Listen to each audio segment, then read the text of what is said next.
কোরআনের মাহফিল হোক, এটা তারা চায় না, আছে না নাই? কোরআনের জলসা দিলে সমালোচনা করে, কয় কোরআন দিয়ে হবে কি, কোরআনের তাফসির দিয়ে হবে কি।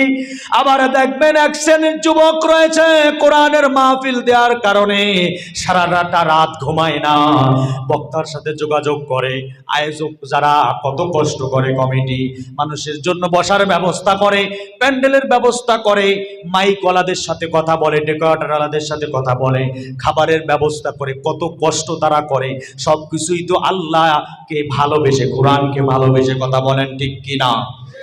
এই কোরআন যারা মেনেছে তারাই সফল হয়েছে, কোরআন যারা বাদ দিয়েছে তারা অপমানিত, লাঞ্ছিত হয়েছে, ঠিক কিনা? তার বাস্তব প্রমাণ আবু জাহেল। আবু জাহেল ছিল হিরো। আবু জাহেল্লা ছিল কি? ভালোভাবে বুঝবেন, ছিল হিরো। আল্লাহর কোরআনের সাথে বেয়াদবি করার কারণে হয়েছে জিরো।